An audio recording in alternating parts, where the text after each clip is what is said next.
ادبی فورم کے زیر اہتمام ایک اور پروگرام کے ساتھ ہم حاضر خدمت ہیں۔ آج کی ہماری جو معزز مہمان شخصیت ہیں ان کا نام ہے آغا نور محمد۔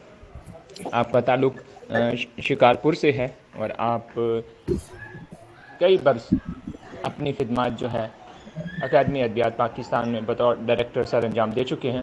آج کل chief executive officer Indus cottage library network کے طور پہ اپنی خدمات سر انجام دے رہے ہیں۔ میں آپ تمام شرکاء کو اس محفل میں خوش آمدید کہتا ہوں۔ ہم اپنے معزز مہمان کا جو ہے انتظار فرما رہے ہیں جب تک وہ تشریف لاتے ہیں۔ ہم آپ کو ان کی شخصیت کے حوالے سے جو ہے چند اہم معلومات آگاہ کرتے ہیں تاکہ آپ ان کے بارے میں جان سکیں اور آپ کے علم میں آ سکے کہ ہم کتنی قابل جو ہے شخصیت سے آج آپ سب کو متعارف کروا رہے ہیں۔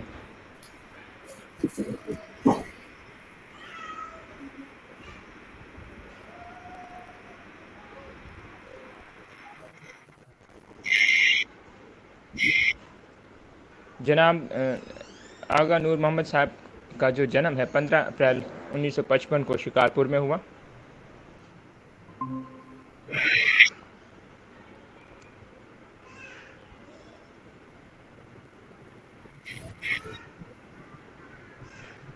ہمارے درمیان اس وقت آج کی مہمان شخصیت جو ہے آغا نور محمد صاحب موجود ہیں۔ میں ان کو سب سے پہلے خوش آمدید کہتا ہوں۔ سر اگر آپ مجھے سن پا رہے ہیں تو آپ مجھے آگاہ کر دیجیے گا تاکہ ہم مزید اس سلسلے کو آگے بڑھائیں۔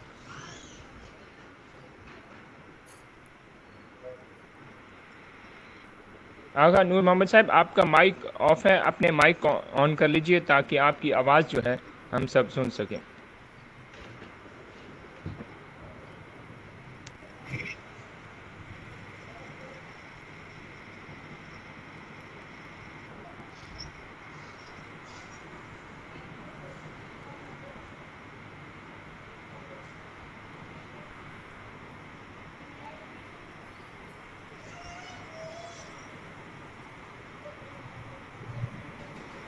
سر آپ کا جو مائک ہے ابھی تک آف ہی ہے، ہم مائک کے ذریعے جو ہے آپ کی آواز کو نہیں سن پا رہے ہیں۔ اپنے مائک کو آن کر دیجیے گا۔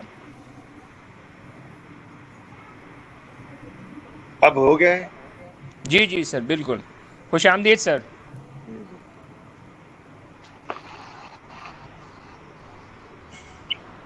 ویلکم، خوش آمدید۔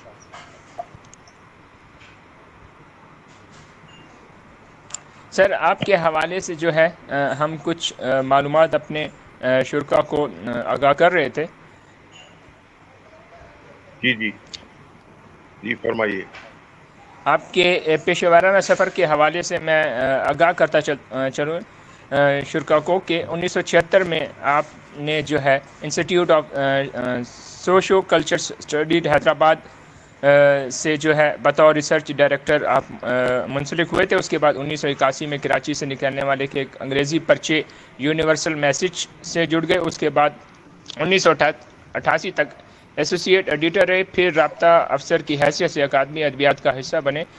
اسی برس سندھ میں ہی اکادمی کا جو صوبائی دفتر قائم ہوا تھا اس میں آپ شریک رہے اور 1995 تک آپ وہاں پہ کام کرتے رہے ہیں، اور پھر اس کے بعد آپ ریزیڈنٹ ڈائریکٹر ہو گئے۔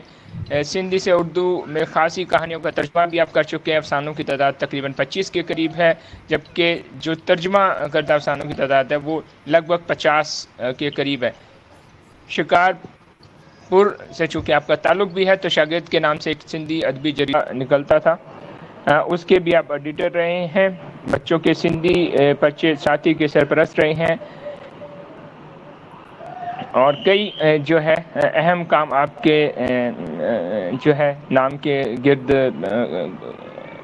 درج ہیں، جس میں 2500 ادیبوں کے قوائف پر مشتمل سندھ رائٹرز ڈائریکٹری جو ہے وہ خاصی اہمیت کی حامل ہے۔ اسی طرح سے سندھ لوگ ادب ڈائریکٹری بھی آپ نے تیار کی۔ اس کے علاوہ ایک کتاب جو ہے تذکرہ شعراء ٹھٹہ اور دوسری تھر کا منظرنامہ کے زیر عنوان شائع ہو چکی ہے۔ تو یہ آپ کا ایک تعارف ہے، لیکن اس کے بعد جو اہم ترین چیز ہے وہ ہے دور حاضر میں جب بچے جو ہے کتابوں سے، رسائل سے دور ہو رہے ہیں، آپ ان کو کتب خانوں سے جوڑ رہے ہیں۔ انڈس کاٹیج لائبریری کے تحت آپ بہت زیادہ سرگرم ہیں، اور تقریباً میرے علم میں آ چکا کہ 25,000 کے قریب جو بچے ہیں وہ مختلف شہروں سے جو تعلق رکھتے ہیں وہ ان کتب خانوں سے مستفید ہوتے ہیں اور بہت کچھ حاصل کرتے ہیں۔ تو سب سے پہلا جو سوال ہے وہ یہی ہے کہ اتنا کچھ آپ نے کام کیا، اور اس کے بعد ایک منفرد خیال کے تحت بچوں کو کتابوں سے، رسائل سے جوڑنے کا جو ایک شوق تھا، جو جذبہ تھا، وہ بیدار کیسے ہوا؟ یہ اہم سوال ہے، اس پہ میں کچھ جاننا چاہوں گا۔ جی سر۔ بہت شکریہ آپ کا۔ اس حوالے سے میں آپ کو یہ بتاؤں کہ یہ شوق پیدا کیسے ہوا۔ پہلی بات تو یہ ہے کہ میں جس گھر میں پیدا ہوا، میرے والد بھی عربی اور فارسی کے اسکالر تھے، اردو، عربی، فارسی زبانوں کے اسکالر تھے، اور کیونکہ میرا شکارپور سندھ سے تعلق ہے تو شکارپور پارٹیشن سے پہلے بھی ایک ویل ایجوکیٹڈ سٹی تھا۔ یوں سمجھیں کہ شکارپور جیسے انڈیا میں لکھنؤ کی ایک تہذیبی اہمیت ہے، اس طرح سندھ میں شکارپور تہذیبی مرکز تھا تعلیم اور تہذیب کا۔ اور افغانستان اور ایران سے کیونکہ وہ قریب ان کے تعلقات رہے ہیں وہاں کے لوگوں کے، تو اس حوالے سے وہاں کے جو مدارس تھے، دینی مدارس، ان میں بھی عربی اور فارسی اسی زمانے میں پڑھائی جاتی تھی۔ اور پاکستان سے پہلے 5 ہائی اسکول تھے گورنمنٹ کے جو اس شکارپور شہر میں، اور 3 کالجز جو سندھ میں ہیں، کراچی، حیدرآباد، تو تیسری کالج شکارپور میں تھی۔ تو میں نے جس شہر میں اور جس گھر میں میں نے آنکھ کھولی، اس میں نے اپنے گھر میں لائبریری دیکھی اپنے والد کی، تو اس حوالے سے مجھے کتاب پڑھنے کا شوق بچپن سے ہوا۔ اس کے بعد جب میں اسکول میں ہم گئے تو اسکول کے زمانے میں ہم نے چھوٹا سا بچوں کے لیے رسالہ شاگرد کے نام سے ہم نے شروع کیا۔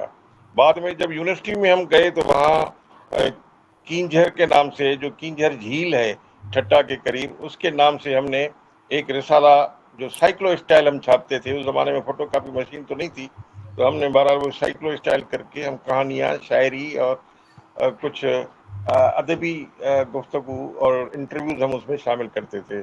پھر منشر کے نام سے ایک ہم نے رسالہ سندھ یونیورسٹی سے شائع کیا۔ تو یہ مجھے شوق طالب علمی کے زمانے میں تھا، اور یہ شاگرد کے ایڈیٹر کے حیثیت سے میں نے کافی کام کیا۔ تو اس کے بعد جب میں نے اکیڈمی ادبیات پاکستان جوائن کی، حالانکہ میں قائد اعظم یونیورسٹی میں ریسرچ ایسوسیٹ کے طور پہ ڈاکٹر طاہر امین کے ساتھ میں کام کرتا تھا، اور لیکن مجھے پروفیسر پریشان خٹک نے سندھ میں کیونکہ اکادمی ادبیات پاکستان کی ایک برانچ قائم کرنی تھی، تو مجھے as a founding resident director کے طور پہ وہاں انہوں نے پوسٹ کیا۔ تو اکادمی ادبیات پاکستان میں نے اس لیے جوائن کیا کہ میرا ادب سے شوق تھا، وابستگی تھی۔ بچپن کے زمانے میں ہی میں لکھنا پڑھنا 1970 سے میں نے لکھنا شروع کیا ہے۔ تو الحمدللہ اب میری تقریباً کوئی 12 کے قریب کتابیں ہیں لکھی ہوئی، اور آپ نے جیسے فرمایا یعنی تراجم یہ تو نہیں، اب 150 ہو گئے ہیں تقریباً، اور 100 سے زیادہ میرے اخبار کی کالم ہیں جو انگریزی، اردو، سندھی زبانوں میں شائع ہو چکے ہیں۔ اور شاہ لطیف بھٹائی رحمۃ اللہ علیہ کے پردادا شاہ عبد الکریم بلڑی شریف والے، انہی کے ملفوظات کا میں نے اردو میں ترجمہ کیا ہے جو نیشنل بک فاؤنڈیشن نے شائع کیا ہے۔ اسی طرح ہم نے جو چینی وفود آتے رہے ہیں پاکستان میں ان کا میزبان رہا ہوں کراچی میں، تو ان کے تاثرات پر مبنی بھی ہم نے ایک کتاب شائع کی ہے جو انگریزی سے اردو میں ترجمہ اور اردو سے پھر سندھی میں ہم نے اس کا ارینجمنٹ کیا۔ تو اب جو آپ نے جو ذکر کیا library network of Pakistan کا، اس پہ میں تھوڑی گفتگو یہ کرنا چاہتا ہوں کہ جب میں اکادمی میں کام کرتا تھا کراچی میں، آپ کو معلوم ہے کہ کراچی ایک چھوٹا پاکستان ہے جس میں پاکستان کی تمام کمیونٹیز اور بولیاں، زبانیں بولنے والے لوگ یعنی سندھی، بلوچی، پشتو، براہوی اور برششکی تک بلتی تک جو ہے وہاں بولی جاتی ہیں. تو میرے پاس ادیب شاعر آتے تھے مسودے لے کر، اور وہ کتابیں ہاتھ میں مسودے ہوتے تھے کہ ہماری کتاب دیکھیے میں نے اتنی محنت سے یہ آپ چھپوائیں. اب اکادمی ادبیات کے پاس اتنی بجٹ نہیں ہوتی تھی کہ ہم سینکڑوں کتابیں چھپوا سکیں، لیکن ہم نے اس زمانے میں بھی 400 کتابیں بایوگرافیز پر ہم نے چھاپی ہیں پاکستانی ادب کے معمار کے طور پہ. اور جس میں لیکن مجھے شوق ہوا کہ اور یہ میرا تجربہ ہے کہ کتاب جو چھپتی ہے، خاص طور پہ ادبی کتابیں، تاریخ اور ادب پہ، شاعری پہ کتابیں، وہ 5 سال میں بکتی ہیں. اور ایک ادیب جو بیچارہ اتنی محنت سے کتاب لکھتا ہے اور پھر بڑی مشکل سے وہ چھپتا ہے، وہ اگر 5 سال میں بکے گا تو وہ اس کو پھر دوسری کتاب لکھنے کی ہمت اور حوصلہ نہیں ہوتا. تو میں نے یہ سوچا کہ آخر یہ کتاب کیوں نہیں بکتی. ٹیکسٹ بک تو بک جاتی ہیں جو اسکول میں پڑھائی جاتی ہیں، لیکن ادبی اور تاریخی کتابیں، تحقیقی کتابیں بکتی نہیں ہیں. اس کا سبب یہ ہے جو میں نے سمجھا کہ لائبریریاں ختم ہو گئی ہیں. پہلے گلی گلی میں لائبریری ہوتی تھی، اب لائبریریاں نہیں ہیں، کتب خانے نہیں ہیں، اور ہیں تو ان میں کتابیں نہیں ہیں. اور تو ہم نے سمجھا کہ کیوں نہ ہم لائبریریوں کے سلسلے کو بڑھائیں، اور پھر اس کو ہم نے مناسب سمجھا کہ ہم گراس روٹ سے ہم سلسلہ شروع کریں، مطلب نچلے لیول سے، یعنی زمین سے ہم نے سلسلہ شروع کریں. وہ یہ ہے کہ ہم نے نام رکھا Indus cottage library network Pakistan. میں نے جھوپڑی کے اندر بھی لائبریری ہونی چاہیے، اسکول کے اندر بھی لائبریری ہونی چاہیے، باقی کالجز یونیورسٹی میں تو ہوتی رہیں گی، لیکن گاؤں میں، گلیوں میں اور اسکولوں میں لائبریریاں جو ختم ہو گئی ہیں ان کو ہم دوبارہ بنا رہے ہیں. اور اللہ کا شکر ہے کہ ہم 2015 سے ہم نے یہ کام شروع کیا، اور اب 860 لائبریریاں ہم گلگت سے گوادر تک اور کراچی سے کشمیر تک ہم بنا چکے ہیں. اور جیسے آپ نے فرمایا کہ 25,000 اسٹوڈنٹ ڈیلی کتابیں ابھی پڑھ رہے ہیں، اور 2,000 اسٹوڈنٹ ڈیلی اس پہ ریویوز لکھتے ہیں، اپنا ان کتابوں میں تبصرے لکھ رہے ہیں کہ جی یہ ہم نے یہ کتاب پڑھی، ہم نے اس میں یہ سمجھا. تو اللہ کا شکر ہے اس میں ہمیں کافی کامیابی ہوئی ہے. ان کتب خانوں کے لیے کیا معیار رکھا جاتا ہے کہ کس نوعیت کی جو کتابیں ہیں وہ بچوں تک پہنچ سکیں؟ اس میں ہم نے پرائمری کے لیے ہم نے الگ ایک کیٹیگری بنائی ہے جس میں ہم فقط پرائمری کے بچوں کے ذہنی لیول کو سامنے رکھ کر، اس ذہنی سطح کو سامنے رکھ کر ہم نے کہانیوں کی کتابیں، شارٹ اسٹوریز ہیں، کہانیاں ہیں. وہ ایک ان میں انگریزی کہانیاں بھی ہم پڑھاتے ہیں بچوں کو. دوسرا یہ کہ اردو کہانیاں پڑھاتے ہیں. پھر مقامی زبانیں، بلوچستان میں بلوچی، سندھ میں سندھی، اور KPK میں اور بلتستان، گلگت بلتستان میں وہاں کی مقامی زبانوں میں پشتو، بلتی، بروشسکی، ہم انہی میں یہ کتابیں ان کو پڑھاتے ہیں پرائمری سطح پر. سیکنڈ کیٹیگری ہے ہم نے رکھی ہے وہ secondary schools and higher secondary school. اس میں ہم نے اسی سطح پہ تھوڑی سی ہائی لیول کی کتابیں ہم نے رکھی ہیں. اور وہ کتابیں جو ہیں وہ ماشاءاللہ national book foundation, Pakistan academy of literature, academy ادبیات پاکستان، اور مقتدرہ قومی زبان، اور آکسفورڈ یونیورسٹی پریس، اور مختلف ہمارے جو جیسے پشتو ادبی بورڈ ہے، سندھی ادبی بورڈ ہے، پنجابی ادبی بورڈ ہے، ان سے ہم نے کتابیں خرید کر کے ان بچوں کو پڑھاتے ہیں. کس پہ پڑھاتے ہیں، موضوعات کیا ہیں؟ سب سے پہلا جو موضوع ہے وہ ہے ہسٹری. ہمارے بچوں کو فزکس، کیمسٹری، بایولوجی میں تو ٹیوشن سینٹر میں بھی بچے پڑھتے ہیں، لیکن پاکستان کی تاریخ کے بارے میں، اپنے مقامی تاریخ کے بارے میں ان کو کچھ پتہ نہیں ہے. اور مثلا ایک دفعہ ہم ریلوے اسٹیشن پہ اترے تو ہم سے پوچھ رہے تھے لوگ کہ آپ کہاں سے تعلق رکھتے ہیں. تو ہمارے ایک دوست جو ہیں شاہ محمد مری صاحب، انہوں نے کہا ہمارا تعلق بلوچستان سے. تو وہاں ایک صاحب نے پوچھا یہ بلوچستان کون سے ضلع میں ہے؟ تو ان کو یہ بھی پتہ نہیں تھا. اس کا مطلب ہے کہ لوگ ہمارے تاریخ کے بارے میں جانتے ہیں، جغرافی کے بارے میں جانتے ہیں. تو ہم نے یہ کتابیں رکھی ہیں، سب سے پہلے تاریخ، اس کے بعد ہسٹری یعنی ادب، شاعری، بایوگرافیز یعنی ہمارے جو ادبی اور ثقافتی ہیروز ہیں، ایجوکیشنل ہیروز ہیں جنہوں نے بڑی خدمات کی ہیں، جیسے ڈاکٹر نبی بخش خان بلوچ ہے، مشتاق یوسفی ہے، جمیل الدین علی ہے، اور سرشار صدیقی ہے، محسن شہر انصاری ہے، اور منیر نیازی ہے. بہت سارے ہمارے لوگ ہیں جن کو ہم تعارف کرانا چاہتے ہیں نوجوان نسل کو. تو الحمدللہ فکشن پہ بھی ہم نے کافی کتابیں ہم پڑھاتے ہیں بچوں کو، خاص طور پہ چھٹی جماعت سے لے کر میٹرک تک بچے ناول بھی پڑھتے ہیں، افسانے بھی پڑھتے ہیں۔ تو کتاب سے جو دوری ہوئی ہے، ہم نے اس کو نصابی کتب کی طرح نہیں پڑھاتے، بلکہ ہم ان کو ایک تفریحی طور پہ پڑھاتے ہیں تاکہ بچوں کی ذہنی ایک تفریح بھی ملے اور ان کی تھوڑی ریفریشمنٹ بھی ہو جائے۔ تو یہ ہے الحمدللہ، اس میں کافی بچے دلچسپی لے رہے ہیں، جو 25,000 بچے ڈیلی پڑھتے ہیں، تو یہ حقیقت ہے۔ ان کتب خانوں تک بچے کس طرح رسائی حاصل کر سکتے ہیں؟ کس طرح سے والدین بچوں کو جو ہے حوصلہ افزائی دیتے ہیں کہ وہ ان کتب خانوں تک پہنچیں اور جو ہے جو علم ہے جو وہ حاصل کریں؟ تو کیا آپ سمجھتے ہیں کہ آج کے دور میں آپ کے اس نیٹ ورک کو والدین اور اساتذہ کی جانب سے بھرپور پذیرائی مل رہی ہے، سرپرستی کی جا رہی ہے؟ اس میں شروع میں تو ہمیں تھوڑا سا مسئلہ ہوا، کیونکہ یہ 2015 سے ہم نے یہ کام شروع کیا ہے۔ شروع میں تو اسکول کے جو ہیڈ ماسٹرز اور پرنسپل صاحبان تھے، وہ ہمیں بڑے معذرت سے یہ کہہ رہے تھے کہ جناب ہم اپنی نصابی کتبی پورے نہیں پڑھوا رہے ہیں، آپ یہ ہمیں ادبی اور یہ کتابیں اور تاریخی کتابیں، تحقیقی کتابیں ہمارے بچے کہاں پڑھیں گے۔ تو پہلے ان کو یہ لیکن اب ہم نے آہستہ آہستہ ایک ٹرینڈ ڈیولپ کیا ہے، کیونکہ ہم ان بچوں کو انعامات بھی دیتے ہیں، ان کو گفٹ دیتے ہیں، مثلا اسکول بیگ دیتے ہیں، جامیٹری باکس دیتے ہیں، اچھی پین دیتے ہیں، وال کلاک دیتے ہیں، تاکہ بچوں گھڑیاں دیتے ہیں، تاکہ بچے خوش ہوں کہ ہم نے یہ انعام ہمیں کتاب کی وجہ سے ملا ہے۔ اور کچھ پسماندہ علاقوں میں ہم بچوں کو جو بیسٹ ریڈر ہیں ان کو ہم اسکول ڈریسز بھی دیتے ہیں، عید پہ کپڑوں کے جوڑے بھی دیتے ہیں خوشی میں، لیکن بیٹے آپ کیونکہ آپ نے کتاب پڑھی ہے، یہ اس کا انعام ہے۔ تو اب پیرنٹس بھی بڑے خوش ہیں اس معاملے میں۔ ابھی پیرنٹس کو انتظار ہوتا ہے جب بھی عید آتی ہے، تو وہ کہتے ہیں کہ اس دفعہ آپ کو عید کے کپڑے ملے یا نہیں۔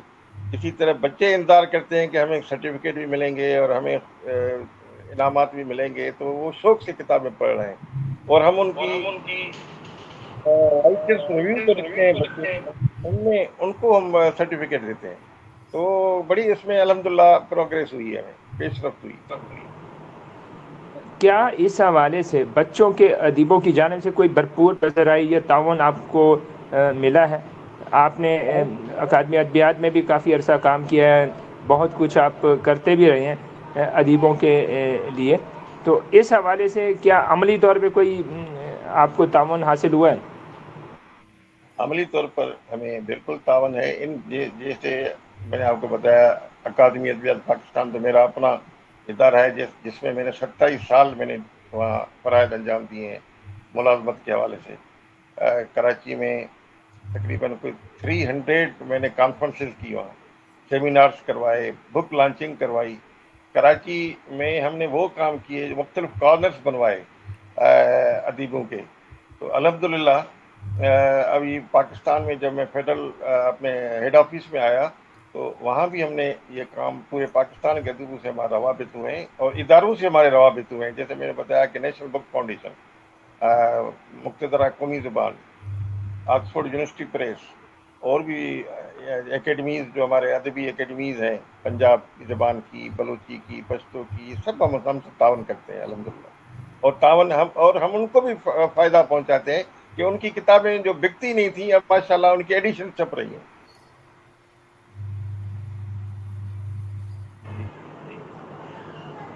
آپ نے بے شمار کام کیے، کوئی ایسا کام جس کو اپنی بڑی محنت سے سر انجام دیا ہو اور وہ ابھی تک پایا تکمیل تک نہ پہنچ پایا ہو؟ میں نے تو آپ کے بارے میں جو معلومات پڑھی، اس میں تو مجھے ایک چیز کا ذکر آیا کہ اکیڈمی کی جو ہے چیئرمین کے دور میں ایک کام تھا جو آپ نے جس کا آغاز کیا لیکن وہ پایا تکمیل تک نہیں پہنچ سکا، تو اس حوالے سے کچھ بتائیں، کیا وہ آپ ذاتی حیثیت میں اس کو پورا کرنا چاہیں گے؟ یہ آپ نے بڑا اہم سوال کیا۔ اکادمی پاکستان جو ہے وہ بیسیکلی بنیادی طور پہ یہ 76 میں بھٹو صاحب نے یہ بنایا تھا، اور وہ اس حوالے سے بنایا تھا کہ پاکستان کی جو زبانیں ہیں، مختلف زبانیں، ایک تو ہماری قومی زبان ہے اردو، دوسرے ان کے علاوہ ہماری جو باقی پاکستانی ادر لینگویجز ہیں، دوسری زبانیں ہیں، سندھی، بلوچی، پشتو، براوی، بلتی اور بروشش کی اور شینا جو گلگت میں بولی جاتی ہے، یہ بھٹو صاحب نے پاکستانی زبانوں کے لیے ادارہ بنایا تھا۔ آپ ابھی حیران ہوں گے کہ آپ امریکہ کے بارے میں اگر ادبی تاریخ پوچھیں گے تو ہسٹری آف امریکن لینگویجز آپ کو کتاب ملے گی، ہسٹری آف انڈین لینگویجز آپ کو کتاب لٹریچر پہ کتاب ملے گی، ہسٹری آف پرشین لٹریچر پہ ایرانی لینگویجز میں آپ کو کتاب ملے گی۔ لیکن ابھی تک پاکستان کو 72 سال گزرنے کے بعد ہسٹری آف پاکستانی لینگویجز کی کوئی کتاب آپ کو نظر نہیں آئے گی۔ اب پاکستان میں فقط ایک زبان تو نہیں ہے نا، ماشاءاللہ یہ جتنی میں نے ہمارے صوبوں میں، علاقوں میں، ریجنز میں جو زبانیں بولی جاتی ہیں، وہ ریٹن لینگویجز تقریباً جو ہے نا وہ ان کی تعداد 1 درجن سے زیادہ ہے۔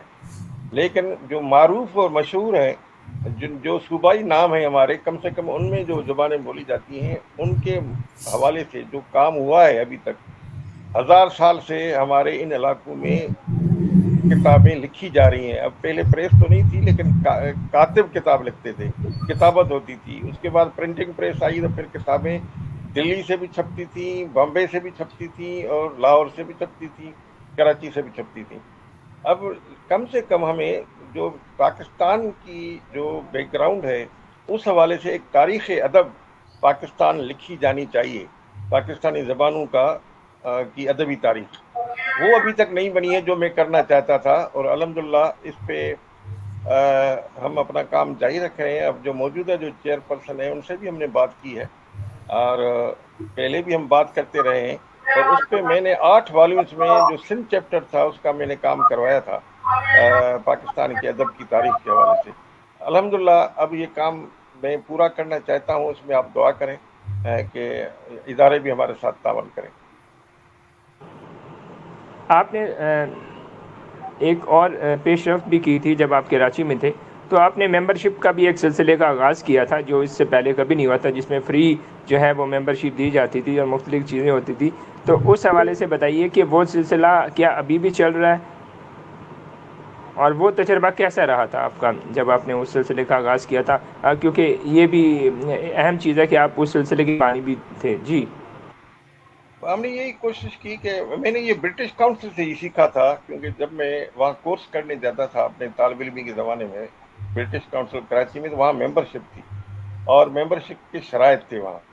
تو میں نے کہا اکادمی ادبیات پاکستان ایک پرائم انسٹیٹیوشن ہے، بڑا ادبی ادارہ ہے، اس کے ممبرس ہونے چاہیے، اور ممبر کم سے کم میں نے جو معیار رکھی تھی وہ یہ ہے کہ کم سے کم صاحب کتاب ہونا چاہیے، اور اس حوالے سے ہم نے کام شروع کیا تھا لیکن اس کو قومی سطح پر وہ اتنی پذیرائی نہیں ملی۔ بہرحال ہم نے کراچی میں وہ کام شروع کیا تھا اور ہم نے ممبرشپ کے سرٹیفکیٹ بھی دیے